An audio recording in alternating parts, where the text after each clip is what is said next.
Hello, everyone. I am the storyteller, and welcome to The Haunting Night. I know many of you listen to these stories to relax or fall asleep, so before we begin, don't forget to like the video and subscribe to the channel. Before you drift off, let's begin.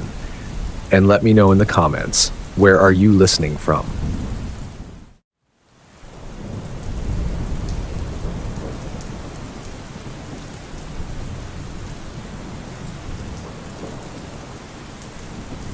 The motel sat on the edge of the Nevada desert, isolated, forgotten, and falling apart.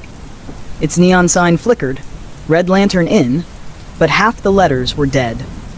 The place looked abandoned from the outside, the kind of stop you only found when your GPS gave up and your gas tank hit empty.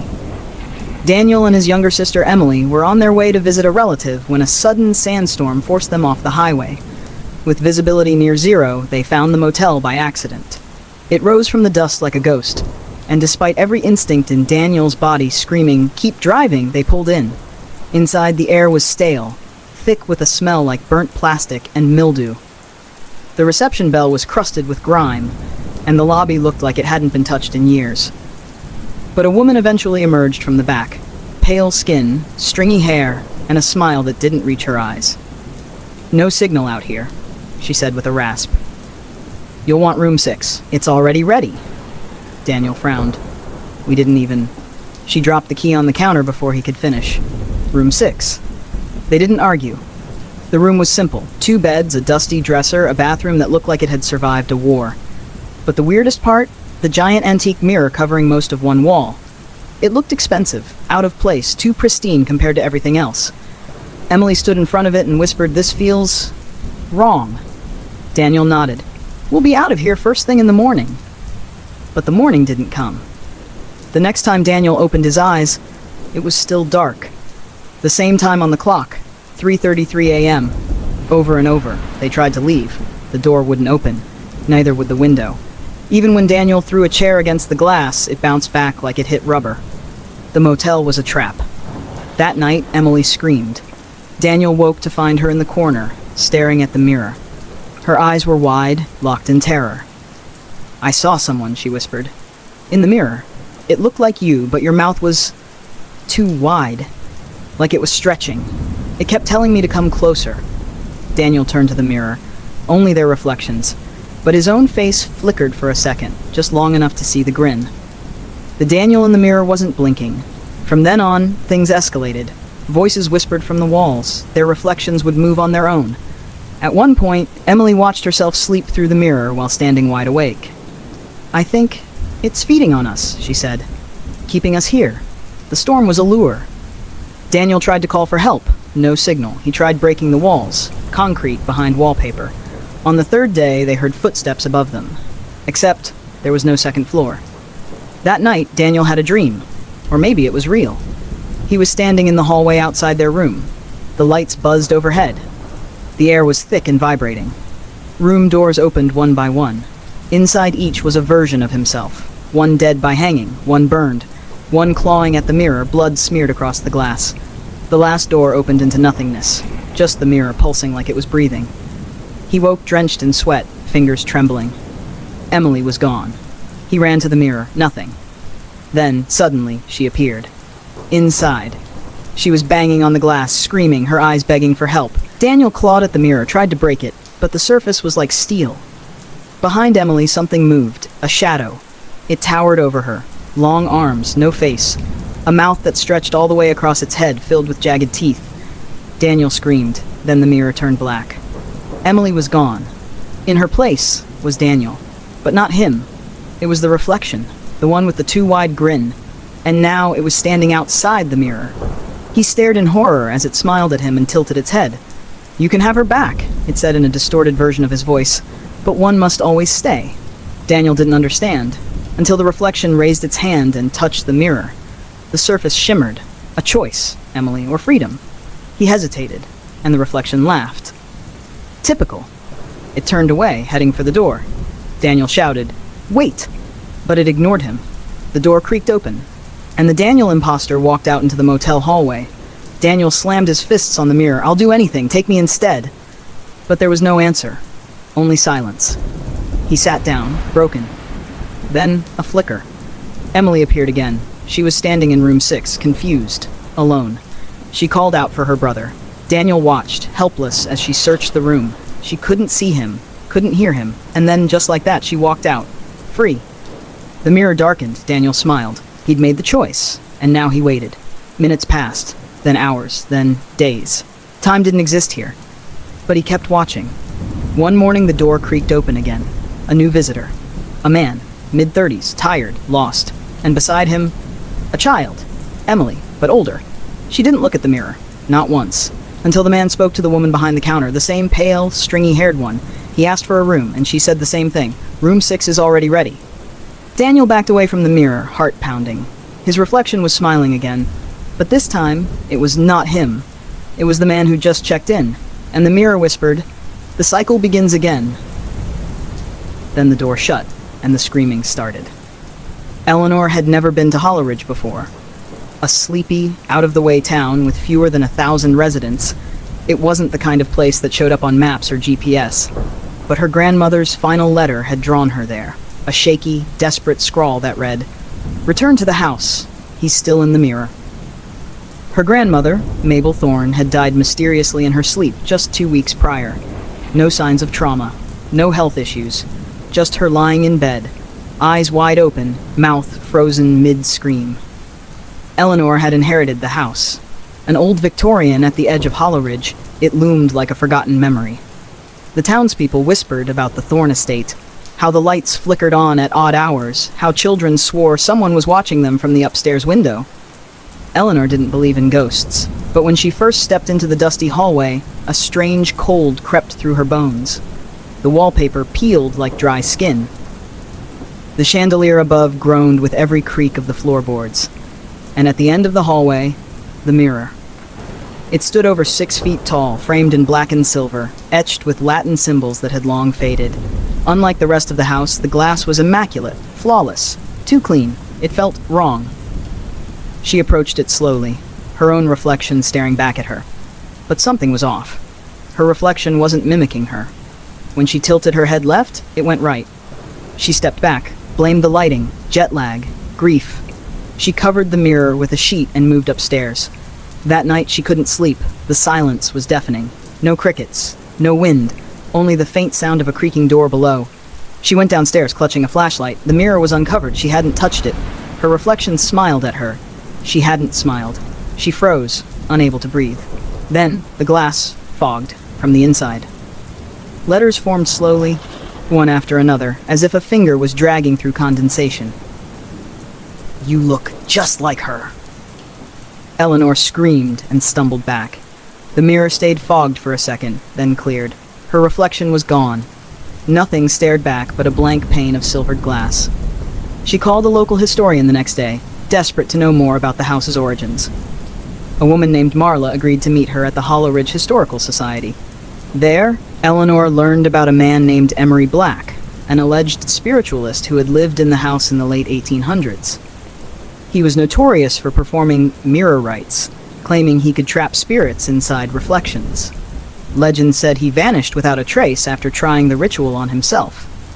Worse, his last known subject had been a woman named Eleanor Thorne, Eleanor's great-great-grandmother.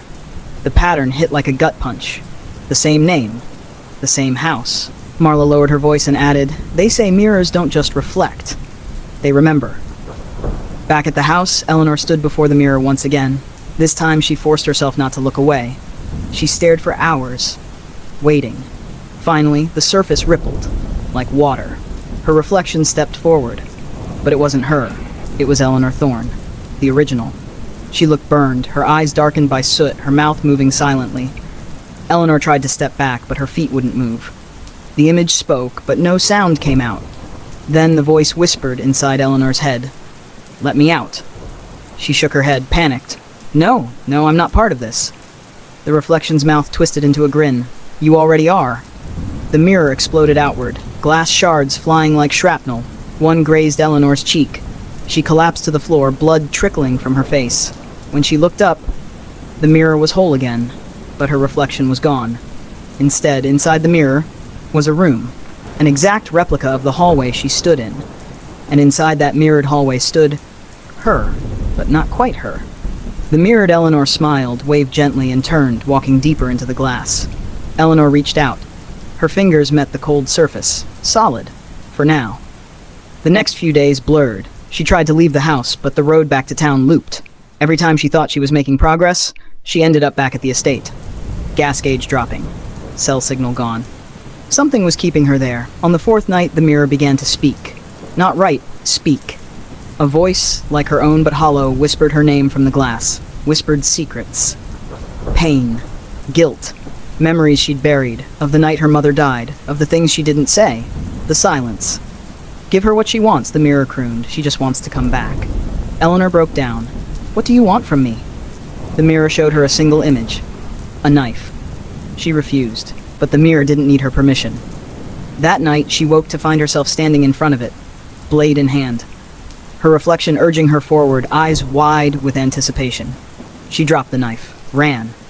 But the next morning, it was back in her hand. Each day chipped away at her will. Each whisper eroded her thoughts. And finally, one night, she gave in.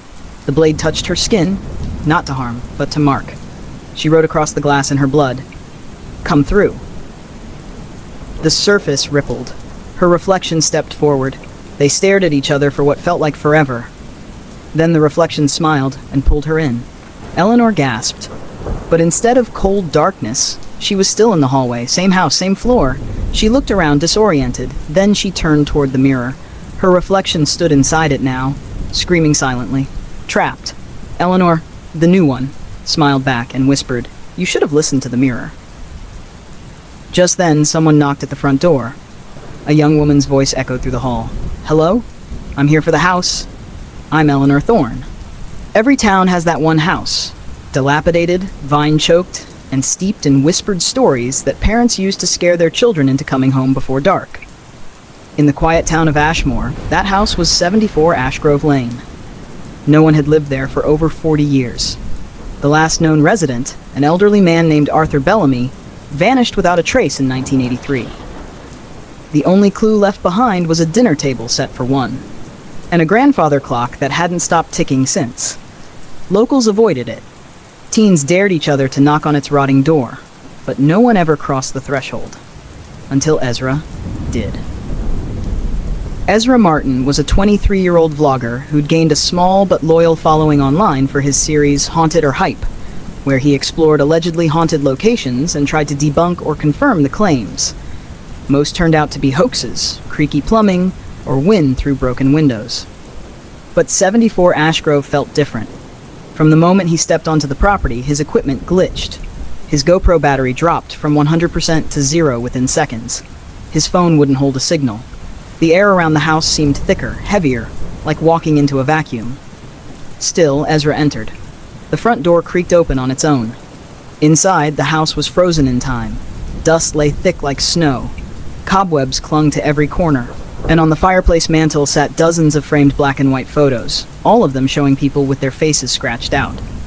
Ezra recorded everything on his handheld backup camcorder, narrating with forced bravado. Nothing like some dramatic ambiance, he joked. Probably just vandalized photos, right? But then he saw the grandfather clock. Still ticking. Still wound. Ezra paused. It was exactly 11:43 p.m., and the hands pointed to 11:43 as well. He backed away.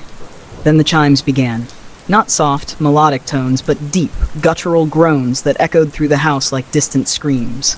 The room dimmed. Shadows stretched longer than they should have. Ezra turned to leave. The door was gone. Not closed, not jammed. Gone. Just a wall where it once stood. He ran to the windows. Nailed shut. Blacked out. The air grew cold. Each breath hung in front of him like mist. And in the hallway, just beyond his flashlight's reach, something moved. Something tall. Thin. Crawling along the ceiling. Ezra screamed. Ran upstairs. Found a room that still had furniture. A child's bedroom with faded wallpaper of sailboats and a crib tucked in the corner. The crib rocked gently, though no breeze stirred. On the wall, written in shaky chalk, "Don't let it count down." Ezra's heart thundered. He checked his watch, 11:45. 2 minutes had passed since the clock chimed. The ticking was louder now, echoing through the walls, vibrating the floorboards. He fled into the hallway, only to find it longer than before, endless, looping. Doors multiplied along both sides, each identical. He tried one, empty. Another, brick wall behind it. The third, he found himself back in the living room, standing in front of the clock. 11:46. Something wet dripped onto his shoulder. He looked up. There was nothing on the ceiling, but the drop was red. The photos on the mantel had changed. Now the scratched-out faces were replaced with his own, over and over again, in every frame, wearing a blank, lifeless expression. He began to cry, not out of sadness, but confusion, rage, fear. What kind of trick was this? "Let me out," he screamed, and then silence. The clock stopped. The hands locked at 11:47. The air turned warm, the lights flickered back, the front door reappeared. Ezra didn't think twice. He sprinted out, gasping as he stumbled onto the lawn. The sun was rising. He had survived. Weeks passed. The footage he captured was choppy, but the parts that worked went viral. His subscriber count tripled. Podcasts invited him to speak. People begged for a follow-up video. But Ezra refused. He never talked about what happened inside, only that he wouldn't return. He seemed hollow now, vacant. His voice lacked energy. He barely slept. He jumped at shadows. Then one day, his neighbor called the police. She hadn't seen Ezra leave his apartment in 3 days. When they broke in, they found him on the floor. Not dead, but catatonic. Staring at the wall. On that wall was a clock. The same one from the house, still ticking. The hands stuck at 11:47, and drawn in chalk above it, in Ezra's own handwriting. It only stopped because I agreed. They moved him to a facility outside town. He never spoke again. But that night, back at the house on Ashgrove Lane, the door creaked open once more. And a new picture appeared on the mantel. A child's face, smiling, waiting. It was supposed to be a simple house flip. Ryan and Claire were a young couple with big dreams and limited money. They'd started small, renovating kitchens, painting walls, selling for modest profits. But the old Victorian home at the edge of Wren Hollow felt like a golden ticket. It was dirt cheap, nearly 150 years old, and just remote enough to feel like a peaceful escape from the city noise. They bought it without hesitation. The first night they moved in, the house moaned. Not the kind of creaking you expect from old floors or shifting wood, but deep, aching groans, like something trying to breathe. Claire brushed it off. "Settling. It's just old bones," Ryan agreed. But neither of them really slept that night. Over the next few days, the renovation began. Ryan focused on the upstairs, scraping wallpaper, fixing rotten beams, while Claire cleaned the main floor and documented everything for their social media page. It was on the third day that Claire found the door. It wasn't on any blueprint. It was hidden behind a tall wooden bookshelf in the back of the library. A door made of warped black wood, unlike anything else in the house. No knob, no hinges, just a small round hole where a key might go. They tried to ignore it, but that night Claire swore she heard something tapping from behind the door. "Probably mice," Ryan said, trying to sound confident.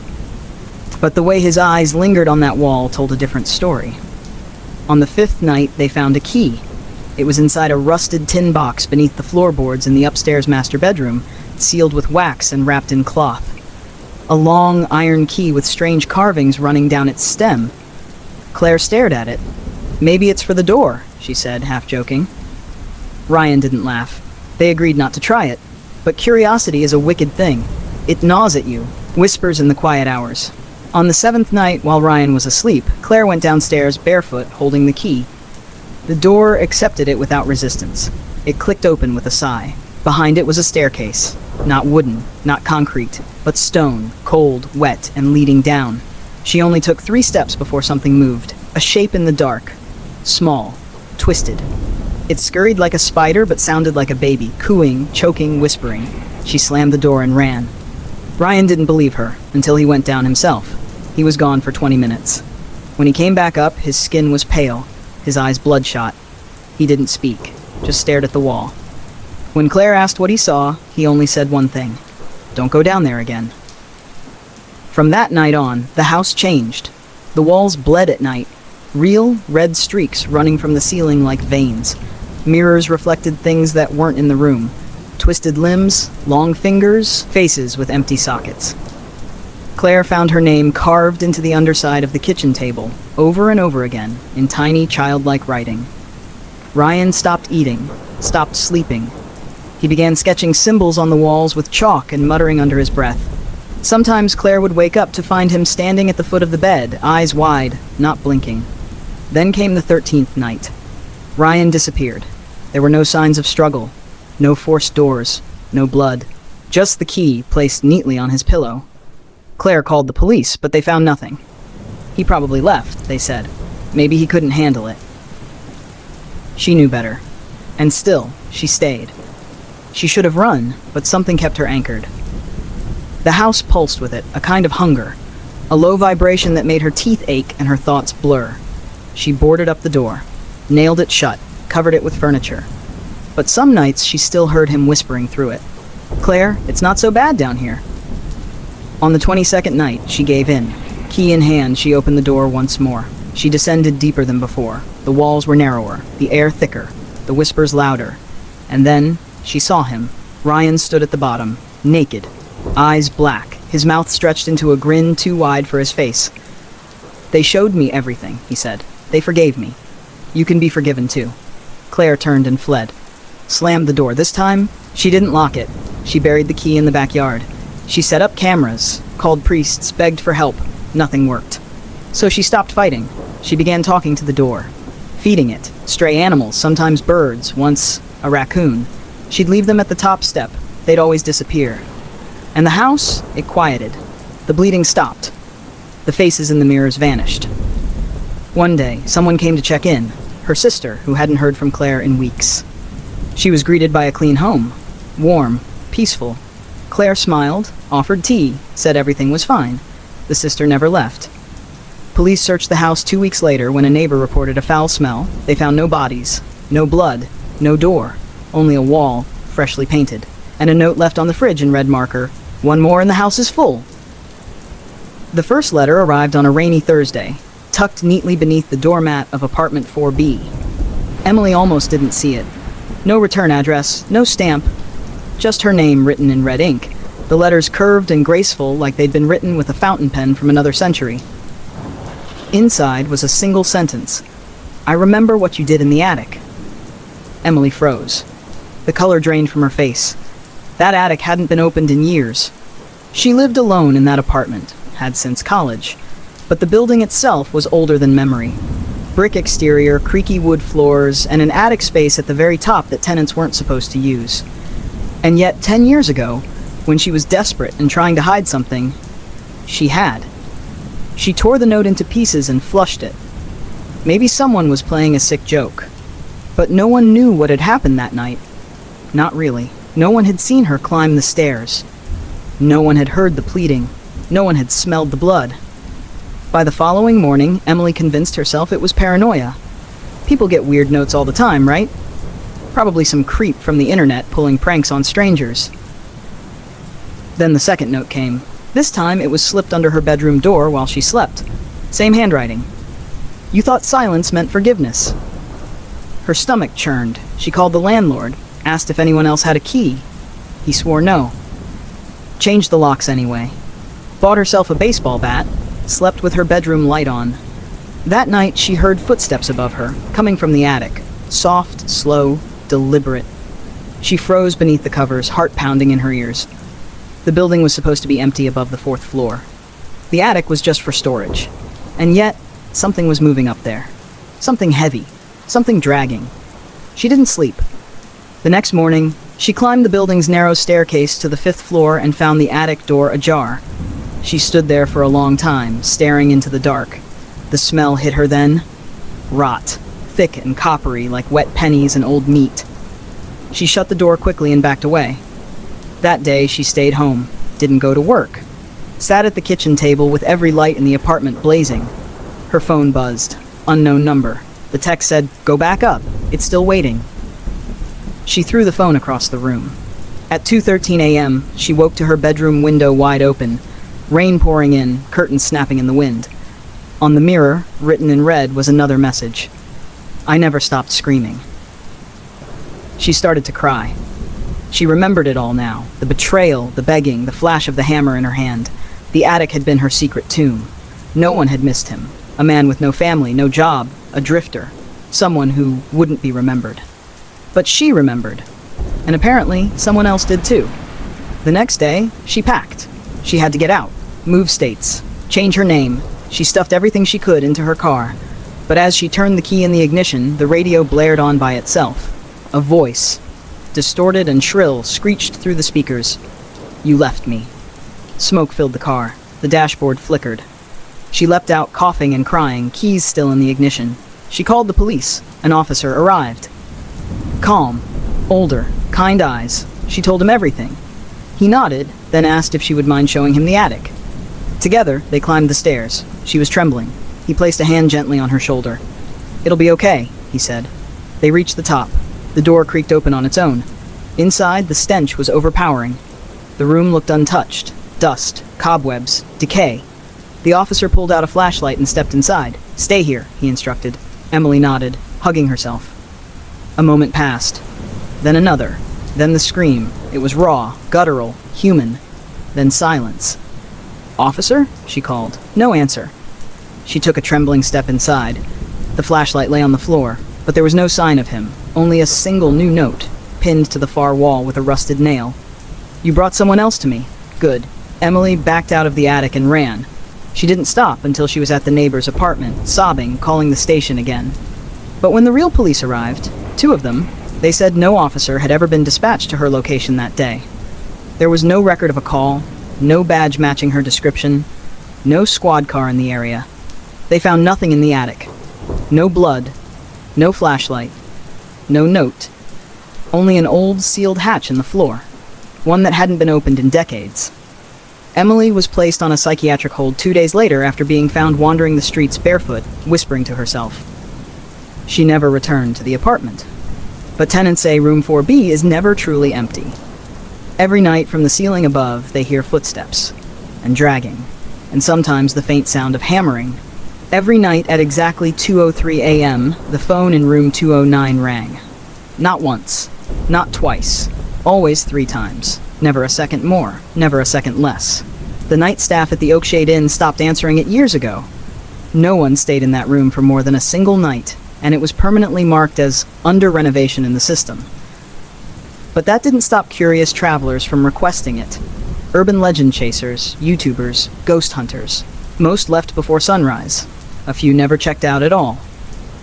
Vincent Harris was a former homicide detective turned paranormal investigator. His podcast, Dead Signal, had gained thousands of followers over the years for his mix of cold case theories and haunted location investigations. When he heard about room 209, he booked it immediately. He checked in late, just before midnight, carrying only a duffel bag, 2 GoPros, and a recorder that automatically uploaded audio files to the cloud. "Room 209?" the front desk clerk asked without looking up. "Yes," Vincent said, "and please, don't spoil the surprise." The clerk gave a nervous chuckle and slid him the key. "Your funeral," Vincent smiled. Room 209 was nothing special. Beige wallpaper, a stained armchair, 2 lamps with flickering bulbs. The kind of motel room you could forget even while you were inside it.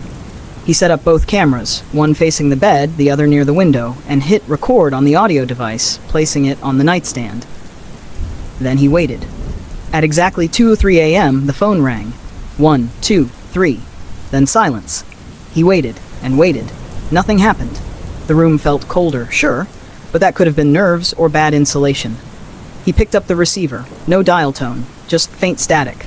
He pressed the phone to his ear, listening. At first, it was nothing but white noise. Then, a voice. Vincent. His breath caught in his throat. The voice was low, female, breathy. "You're not the first." He dropped the phone. It clattered to the floor. "Who is this?" he whispered. The phone didn't ring again. He checked the footage, but the GoPro by the bed had cut out the moment the phone rang. The other camera only caught him standing frozen in fear. That's when he noticed the closet. It had been open when he arrived. Now it was closed. He approached slowly, recording on his phone this time. He yanked the door open. Nothing. Except there were fingernail scratches on the inside of the door. Deep ones, some with blood. He shut it quickly. Later, when he tried to sleep, he heard breathing. Not his own.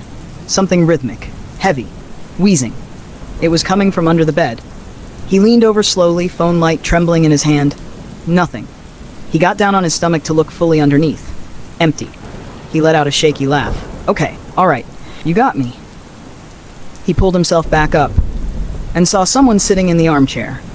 A woman, soaking wet, head drooped, hair matted, water dripping steadily onto the carpet.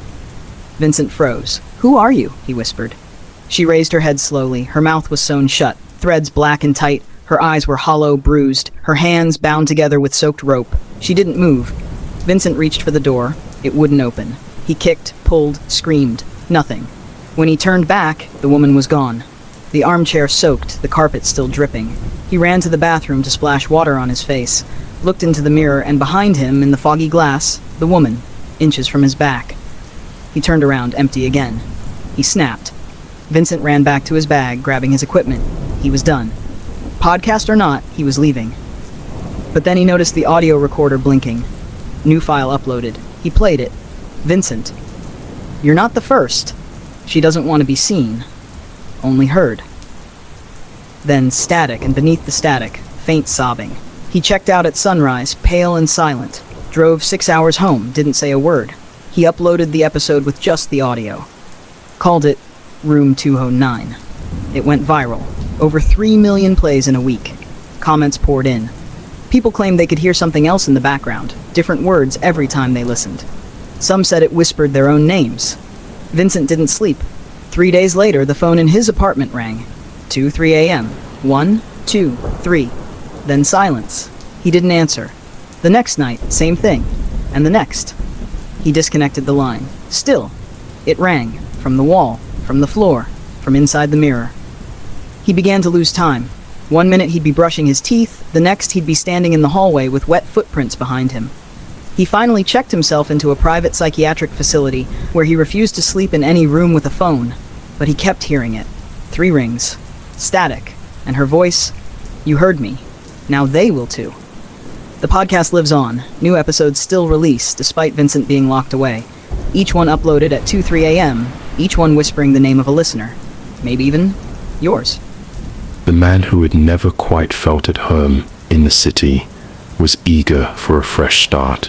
The apartment he had secured was in a small, sleepy neighborhood on the outskirts, just far enough away from the bustle to offer peace and quiet. It was one of those places that people typically passed by without ever noticing. To him, it felt like the perfect spot to escape the stress of his old life. As he moved in, there was a peculiar sense of optimism that washed over him. The apartment was older, the walls thin, the floors creaky, but everything felt simple and normal. No extravagant details, no modern upgrades, but that was what he liked about it. It was quaint. It was home. However, as the days passed, he began to notice odd things. At night, when he lay in bed, there was a strange creaking sound, like someone was walking through the hallway, though he knew there was no one else in the building. At first, he thought it was just the building settling, but over time, the sounds seemed to take on a rhythm, as though they were following some sort of pattern. He'd hear the footsteps move closer to his door, pause for a moment, then retreat back down the hallway. Every time, his heart would race as he pulled the blanket over his head, trying to convince himself it was just his imagination. One evening, after returning home late from work, he was especially exhausted. The creaking noises had been happening again, this time louder than before, and it seemed as if they were coming from directly outside his door. Frustrated, he stood up, grabbed a flashlight, and opened his door. His eyes scanned the hallway, but there was nothing there, no one in sight. Just the dimly lit hallway, the same as it had always been. He shrugged and closed the door behind him, but as he was about to walk back to his room, the doorbell rang. It was late, far too late for any visitors. He glanced at the clock on the wall. It was just past midnight. Hesitantly, he opened the door, expecting to find no one there. But to his surprise, there was a figure standing on the other side, cloaked in darkness. The figure was tall, wearing a hood, their face obscured by shadows. Before he could speak, the figure handed him a small package. It was wrapped in brown paper, and there was no return address. The figure said nothing, just nodded, and turned, walking away, down the hallway, without another word. Confused, he brought the package inside, and closed the door behind him. The moment the door clicked shut, a strange sensation filled the room. It was like a thick, suffocating silence had settled over the apartment. He could hear his heart pounding in his chest as he stared at the package, wondering what it could possibly be. Slowly, he unwrapped it, his hands trembling slightly. Inside, there was an old, weathered photograph, one that seemed to be decades old. It was a picture of a family, smiling happily in front of a house that looked suspiciously like his own. His stomach dropped as he looked closer. The family in the picture wasn't his. In fact, he didn't recognize any of the people, but what caught his eye was the man standing at the far right of the photograph. He had the same dark eyes, the same messy hair, the same sharp features as the man himself. It was like staring at a ghost of his future self. The blood drained from his face. A cold shiver ran down his spine. He turned the photo over, hoping for an explanation, but there was nothing written on the back, just blank, faded paper. The next few nights were a blur of unsettling dreams and restless nights. Each time he tried to sleep, the sound of footsteps in the hallway would return, and sometimes he could hear whispers, faint, indecipherable voices that seemed to speak his name. No matter how hard he tried to ignore it, the feeling of being watched never went away, and the photo was always there, haunting him, as if it was a reminder that something was wrong. He knew that the apartment was no longer his. He was a guest, a visitor, in someone else's home. Finally, he couldn't take it any longer. He decided to leave, to pack up, and find somewhere else to live. But as he stood in the hallway, ready to leave, something strange happened. The door to his apartment wouldn't open. No matter how much he turned the handle, it wouldn't budge. Panic surged through him. The hallway, which had once felt like a simple corridor, now felt like an endless maze. The walls seemed to close in on him, and the lights flickered, casting long, eerie shadows across the floor. He could hear footsteps again, but this time, they weren't coming from the hallway. They were coming from inside his apartment. He rushed back to the door, pulling at the handle with all his might, but it was no use. He was trapped. That's when the whisper came again, louder this time. "You're next." With trembling hands, he turned back to face the hallway. The figure that had left the package stood in the distance, watching him with cold, empty eyes. The door, which had once been his escape, now felt like the final trap. He realized too late that there was no way out. The apartment, the house, it had all been a part of something much darker, something far older, and now it had claimed him. As the figure drew closer, the whispers grew louder, drowning out all other sounds. The man realized, with a sickening clarity, that he was no longer in control of his fate. Whatever had been happening in that house, whatever had haunted its walls for so long, was now a part of him, and there would be no escape. Not for him, not for anyone who came after. The child's voice echoed through the empty house, his words carrying a haunting sense of certainty. They only come out when you blink. The babysitter had laughed at first, dismissing the child's warning as nothing more than the ramblings of a scared little boy. But as the evening wore on, something began to feel off. The house, once a familiar and comforting place, now felt different. It felt alive, as though the walls were watching her every move. At first, she dismissed the feeling as nerves. After all, she was just here to watch a kid for a few hours, get paid, and go home. But then the lights started flickering. It wasn't just the odd bulb going out. This was something else. The lights would flicker in a strange pattern, almost rhythmic, like some unseen force was playing with them. She checked the breakers, but they were fine. She went to the kitchen to grab a drink, and when she turned back, she found the hallway lights dimming to near darkness, and the child standing there, his face pale, eyes wide. "I told you," he whispered, his voice shaky. "They're waiting." She smiled, trying to reassure him, but there was something unsettling about the way he looked at her. His gaze was distant, unfocused, as if he was seeing something that wasn't there. She knelt down beside him, trying to keep things light. "Who's waiting, sweetie?" "The shadows," he said in a soft voice, his eyes not leaving her face. "They wait until you blink." She laughed again, though there was an edge to it now. She didn't know whether to be amused or worried. "It's just your imagination. There's nothing to be afraid of." But the air in the house was thick, heavy, and the longer she stayed, the more her nerves frayed. The sounds of footsteps came from somewhere deep within the house, echoing down the empty hallways. But when she checked, there was no one there. It was as though the house itself was breathing, alive, watching, waiting. She tried to brush it off. It had been a long day, and the thought of going home to a quiet apartment sounded comforting.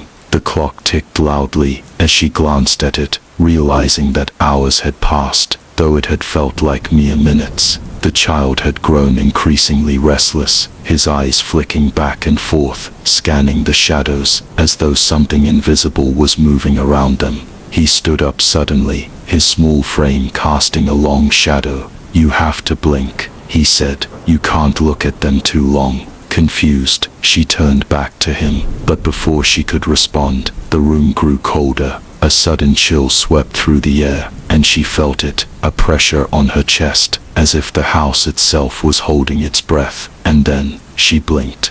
The sound that followed was deafening. It was as though the world had been holding its breath, and with her blink, it exhaled. The shadows in the room seemed to stretch and writhe, growing darker, more defined. She heard something, or someone, moving behind her. She whipped around, but the child was gone. The house was empty, but the shadows weren't. They were closer now, crawling toward her, their shapes indistinguishable from the darkness around them. The walls seemed to close in, as if the house itself was shrinking, trapping her. She tried to run, but her legs felt heavy, as though they were sinking into the floor. And then, the whispers came. "Blink again," they said. "You have to blink again." But it was too late. He stood there, frozen in place, his eyes locked onto the man in the mirror. It wasn't his reflection. It couldn't be. There was something wrong with the face staring back at him. It was too pale, too lifeless, with eyes that seemed to burn into his soul. The smile, if it could be called that, was crooked and unnervingly wide. His heart raced, but no matter how much he tried, he couldn't look away. It was as if the reflection was drawing him in, compelling him to stay, to watch, to acknowledge whatever it was that lurked beneath the surface. He stepped back, and the reflection did the same. He stepped forward, and the reflection did the same. No matter what he did, the figure in the mirror mirrored his every move. It was him, but not him. Something was horribly wrong. And then, the smile grew wider. There's a cabin deep in the Appalachian woods that never shows up on maps. No coordinates, no trail markers, just thick trees and stories whispered by locals who dare not venture too far off the beaten path. They call it the Hollow Cabin. It's said to appear only to those who are meant to find it, and who are never meant to leave. Mason Thorne was a wilderness survival YouTuber who prided himself on finding the most obscure and treacherous places to film content. He thrived on isolation and the eerie quiet of untouched nature. When he stumbled upon a forum post from 2012 describing a hidden cabin near Bent Hollow, a long-abandoned mining settlement, he knew he'd struck gold. The post had only one reply: "Don't follow the sound. It's not calling you, it's warning you." He laughed it off as typical internet folklore. Equipped with a GoPro, drone, and survival gear, Mason hiked deep into the forest, leaving behind the main trail after a few hours. Birdsong faded, replaced by a kind of muffled pressure in the air. Trees grew gnarled and close, and despite the time of day, the forest floor darkened unnaturally. After nearly 7 hours, he found it. The cabin was half swallowed by ivy and rot, yet eerily intact. Wooden steps creaked but held his weight. The door opened without resistance, revealing a dusty interior. Furniture undisturbed, dishes still on the table, and a single rocking chair moving gently. He set up camp inside. As night fell, the air inside thickened. His camera caught flickers, brief, shadowy movements just beyond the lens. The footage stuttered. Outside, there was no wind, yet the trees swayed as though something massive moved through them. Around midnight, Mason heard humming. It came from the forest, faint, lilting, like a woman's voice. He froze. The humming wasn't coming to the cabin. It was circling it. Then came the knock. Not on the door, on the window. He turned. Nothing there. Just darkness. He checked the footage. The camera had caught something, a blur of black, hunched, long-limbed crawling along the ceiling outside. Its face was pressed against the glass for just one frame. No eyes, just a wide, stitched mouth. He decided to leave at first light. But the forest had changed. The path he came from was gone. Trees replaced it like they had grown overnight. His GPS spun in circles. The sun didn't seem to move. Hours passed. He looped back to the cabin 4 times without trying. And then it started raining. Not water, ashes. Black flakes falling from a clear sky. When he touched one, it burned his skin. By the second night, Mason's voice recorder began picking up audio that wasn't there before. Voices whispering in a language he couldn't place. In some clips, he could hear himself screaming, though he had no memory of it. He stopped sleeping. Every time he blinked too long, he'd see something. People standing in the woods. Their faces blurred, bodies flickering like old film, mouths wide open but emitting no sound. They never moved, just watched. And then the dream started. He dreamed of being inside the cabin, sitting at the table while a woman in a veil poured tea. Around them, the walls bled, not red but black, thick, like oil. The woman would lift her veil, but before he could see her face, he'd wake up choking on soil, actual dirt in his mouth. By day 4, Mason tried setting a fire to attract help. The smoke rose in perfect spirals, then curved downward and vanished into the chimney of the cabin, as though inhaled. That night, something entered the cabin. The door never opened. The windows remained closed. But Mason awoke to find muddy footprints on the ceiling. They circled above his bed like someone had been walking upside down. On the 5th day, he found a journal hidden beneath a loose floorboard. It belonged to someone named Avery Whitlock, dated 1894. The entries grew more frantic. It follows me even in my sleep. The humming is louder. It's inside me now. They were never people. They wear the skin. Don't answer if it knocks thrice. Mason read this right as the first knock echoed through the cabin. He froze. Then a second knock. He clutched his knife, hand trembling. The third knock never came. Instead, a voice behind him whispered, "You already let it in." He turned. No one there. But his camera was recording. The footage showed him staring at something, smiling, glassy-eyed, while a dark, spidery figure loomed directly behind him, placing a hand on his shoulder. He had no memory of this.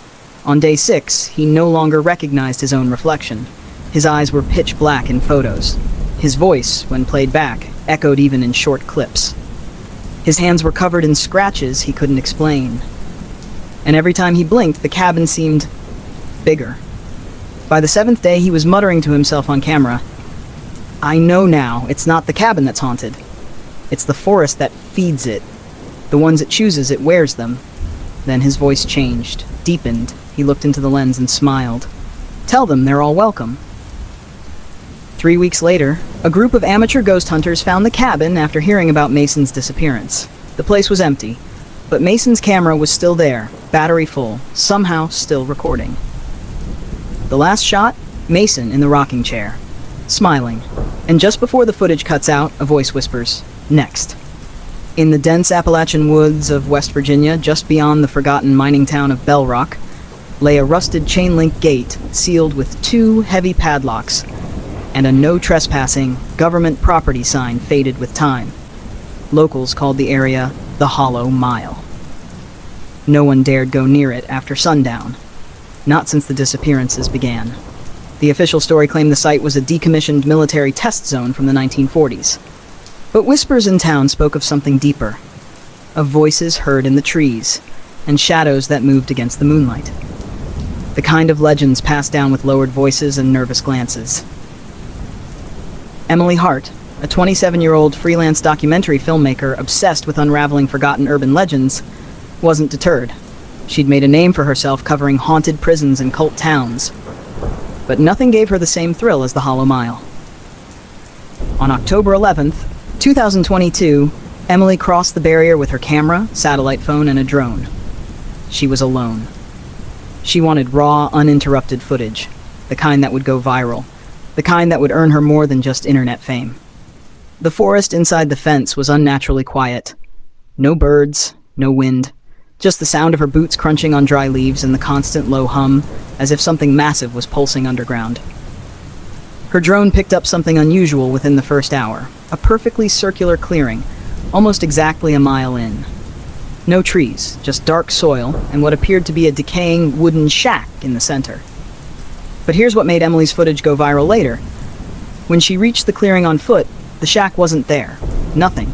Just empty space. She double-checked the drone feed. The shack was clearly visible from the air. Confused but intrigued, she set up her tent near the perimeter of the clearing.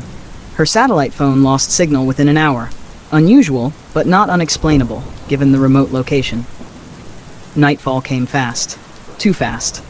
The moon was unnaturally large, bleeding an orange glow that made the forest look like it was on fire. Emily heard movement outside her tent around 2:13 a.m. Crunching leaves. No footsteps, just the sound of something dragging. She grabbed her camera. No one was there. But on playback, her camera showed something she hadn't seen in real time. A woman in a tattered white dress, standing just at the edge of the clearing, staring directly into the lens. Face blurred. No eyes. Emily didn't sleep that night. The next morning, she packed her things and decided to head back. But no matter which direction she walked, she always ended up back at the clearing. Every single time. She left trail markers, even tried following the compass. It kept spinning. That evening, she decided to explore the invisible shack. She walked to the center of the clearing. Still, nothing was visible with the naked eye. But when she looked through her drone's live camera feed, there it was again. The shack. And this time, the door was open. Emily walked forward, holding the drone in front of her, using it like a ghostly lens. As she stepped into the invisible shack, she immediately felt a drop in temperature. Her breath misted in the air. Wooden floorboards creaked beneath her, though all she could see around her was open sky. Her voice recorder began picking up whispers, dozens of them. "We are inside. You let it open. Time doesn't work here." Then one chilling line whispered by a child, "You're already part of it." Suddenly, the door slammed shut behind her. Only, there was no door. Just forest. And yet she was trapped. Her body didn't move. Couldn't move. It was like something was holding her in place. The world around her blurred. Colors bled into each other. Her camera shut down. Her drone dropped to the floor. Then everything went black. 2 years later, a group of hikers discovered an old dust-covered DSLR camera half buried in soil a few miles outside the Hollow Mile gate. The last video file was time-stamped for October 12, 2022.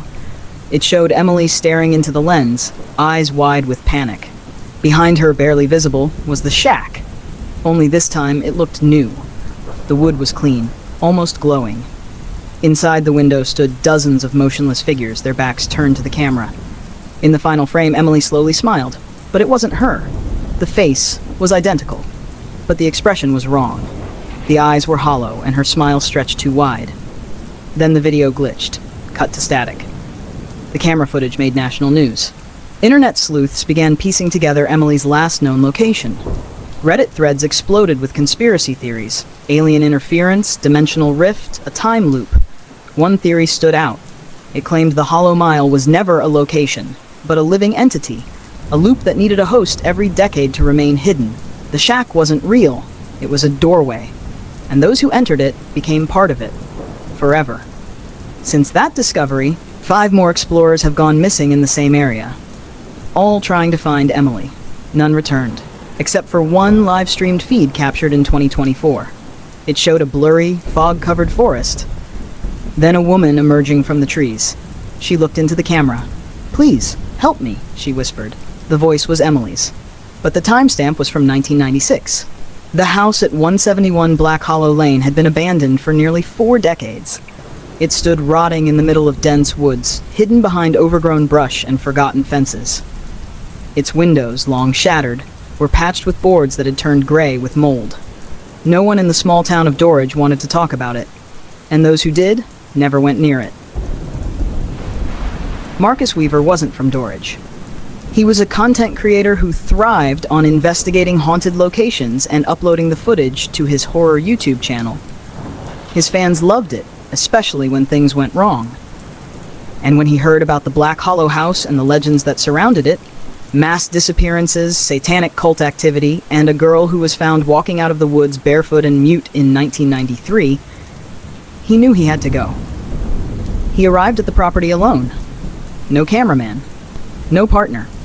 Just a GoPro strapped to his chest, a flashlight, and his phone.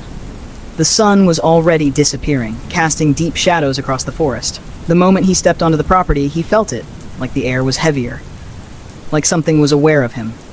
Inside, the house smelled like decay and dampness. The wooden floor groaned under every step, and black mold crawled up the wallpaper like veins. His flashlight flickered, even though the batteries were new. He whispered into the camera, narrating his steps, his voice tight but steady. In the living room, the furniture was still intact, coated in a thick layer of dust. An old photo album sat on the coffee table, oddly clean. He opened it, revealing pages of family photos. Mom, dad, 2 children, smiles frozen in time. But as he flipped through it, the images changed. Their smiles disappeared, their eyes darkened. And in the last photo, they weren't in the frame at all. Just the couch, empty. The lights above him suddenly buzzed and flared to life. There was no power running to the house. "Okay, that's not funny," Marcus muttered, backing away. He turned around, and the front door was gone. Not closed. Gone. In its place was a wall. He ran back, trying to make sense of it, but the layout of the house had changed. Hallways he hadn't seen were now endless. Doors that should lead outside opened into pitch-black rooms that felt bottomless. He began breathing heavily, the panic rising. His phone had no signal. The flashlight died. Still, he kept recording. In one of the upstairs rooms, he found a nursery. The wallpaper peeled in strips, revealing symbols carved into the drywall underneath. There was a crib in the corner, and inside, a small bundle wrapped in a blanket. It moved. He approached slowly, whispering to his camera, This is not staged. I didn't plant this." He pulled back the blanket. Inside was an old, mummified doll with button eyes sewn shut and a mouth crudely stitched with wire. As he stared at it, the whispering began. Voices, faint at first, then louder. Dozens of them, chanting, crying, pleading. He dropped the doll and ran. But no matter how many turns he took, he couldn't find the stairs again. The house had changed its shape. It wanted him to stay. Finally, he burst into the basement, a room he hadn't entered before. The air was thick, humid, and it reeked of something metallic and sweet. The walls were covered in photographs, hundreds, all showing different people standing in front of the house, some old, some new, all with wide, terrified eyes. And in each photo, standing just behind them in the shadows, was a dark figure, featureless, tall, watching. Marcus backed away until he bumped into something solid. He spun around. The figure from the photos was there, not a costume, not a trick. It loomed over him with elongated limbs, and where its face should have been, there was nothing but a blank void. The camera dropped. The footage cuts out. A week later, Marcus's channel uploads a new video automatically. No title, no thumbnail. It begins with Marcus entering the house, but this time it's from a third-person angle, as if someone else is filming. It follows him through the house, room by room. But when he turns corners or looks into mirrors, his reflection doesn't move in sync. In fact, the reflection begins to do different things. It smiles when he's afraid. It stares into the camera. At the end of the video, there's a close-up shot of Marcus staring blankly at the screen, his eyes entirely black. Then it cuts to the same photo album on the coffee table. Another photo has been added, the most recent one. It's Marcus, sitting with the family on the couch, smiling. They're all smiling now. And behind them, in the shadows, the figure stands again. The comments are flooded with people asking if it's a prank, an ARG, or just really good editing. But a few people from Dorridge comment something different.